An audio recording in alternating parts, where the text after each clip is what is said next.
Welcome back to my channel. Today I'm gonna draw a semi-realistic portrait with colored pencil and gouache. Let's start the video.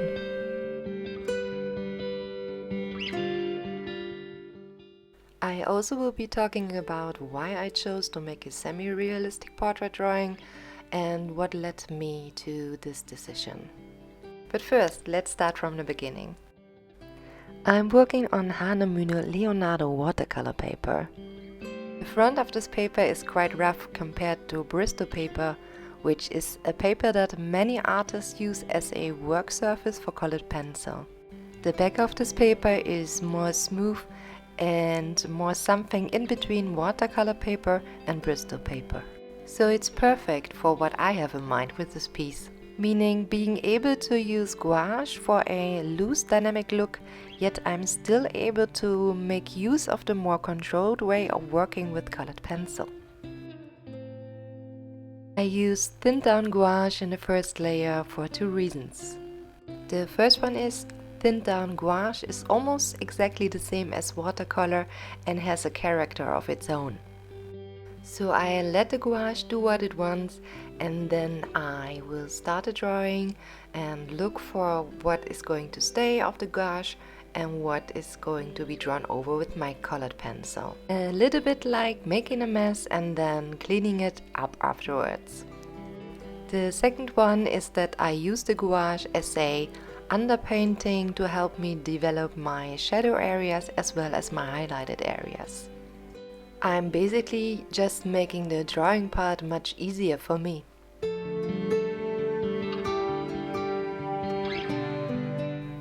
The look and the expression of a model is usually the thing that attracts me in the first place. And it's just these looks and expressions what I want to capture. That's why I start drawing the most prominent features first. These are usually the eyes, the nose and the mouth. However, I don't complete these features right in the beginning. I only want to make sure that my proportions are correct, but only to the point that adjustments are still possible. I will step back from my drawing many times and look at it for a while, and then tweak it if it's necessary. There is the misconception that realism can only be achieved by using the exact same color as seen in the reference picture, when in fact that isn't the case at all. I mean, have you ever put a filter on a portrait picture to change the color and then thought it doesn't look like a person or a photo anymore? I bet not. You can choose pretty much any color you like to create the illusion of realism. What I did with this piece is that I tried to exaggerate the colors that I saw in a reference picture to create something more dynamic and vibrant than is seen in real life, because I want my drawing to be recognized as just that, a drawing or art that has been handmade and not just a copy of a photo. I'm also working on a drawing that is speaking to me on an aesthetic level and is more a reflection of the overall mood that I see in a reference picture rather than making an exact copy.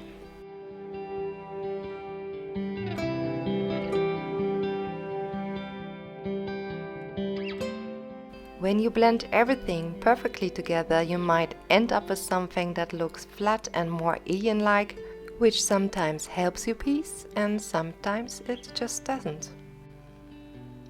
Ask yourself, is that really cohesive with my style and the medium I use? And is that what my piece of art really needs? If your answer is yes, then great, definitely go for it. If your answer is no, keep in mind you might get closer to a realistic drawing when you create imperfections. I mean, who does have perfect skin in real life, right? Instead, working in layers and letting the colors of your previous layers shine through might give you a way more intriguing work of art. That doesn't mean that I don't blend my colors at all, I still do. It's just that I don't stress about getting rid of all the pencil marks, because those add texture to my drawing, which create that interesting look I'm striving for. You also don't have to draw every single detail in the exact same place as in a reference picture. Place yourself in front of a mirror, but step back a couple of feet and I bet you won't be able to count your eyelashes, but it's still a realistic reflection of you, right? So you might as well just step back from your reference picture and look at it from a distance to determine which details are really important and which are not. In fact, putting too much details into your drawing can be counterproductive. Sometimes we just see something and over-amplify those details, which can then again look very unnatural.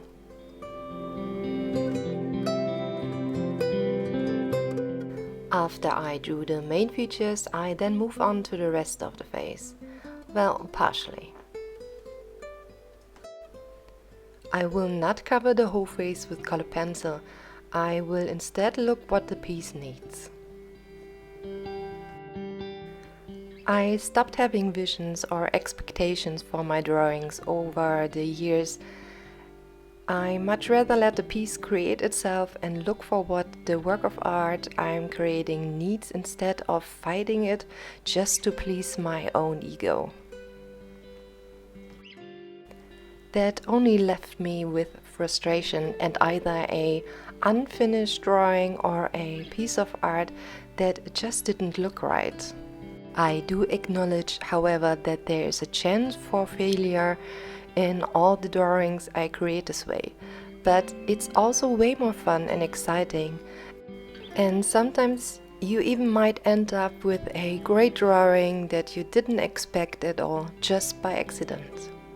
I started to get more curious and wondered what happens if I choose a different color than what I see in the reference picture, for example.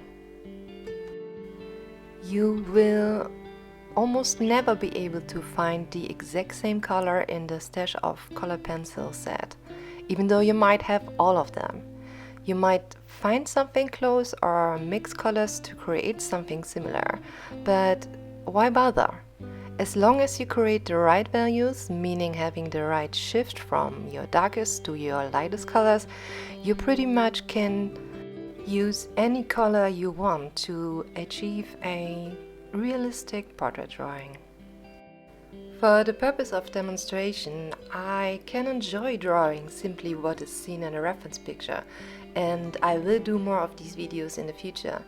But would I hang these drawings on my wall? Well, the simple answer to that is no, I wouldn't. It neither would draw much attention, nor would it be something that enhances the place it's hung at. Well, at least that's what I think. But I'm very curious to know what your thoughts on this topic is, so let me know in the comment section.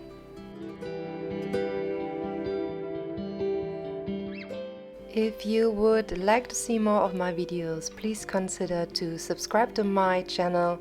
If you enjoyed this one, please leave a like, and I also appreciate any comment on my videos and the process and my thoughts in the comment section. This would really help me out to create more videos in the future and to grow my channel, so that will be really appreciated.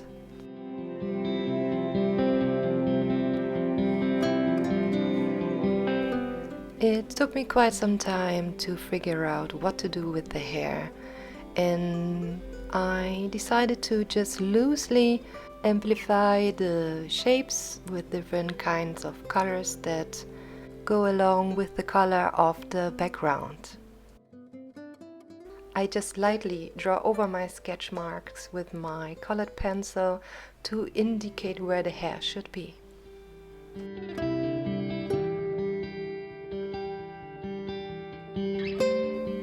So, when to stop? I declare the piece as finished as soon as I feel like it. There is no planning, just doing what feels right.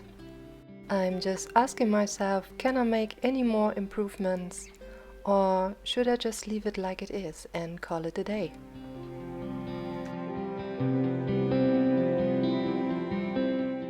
So that's it from me. I really hope you enjoyed this video. Please remember to subscribe, leave a comment or even a like. I hope to see you the next time. Bye!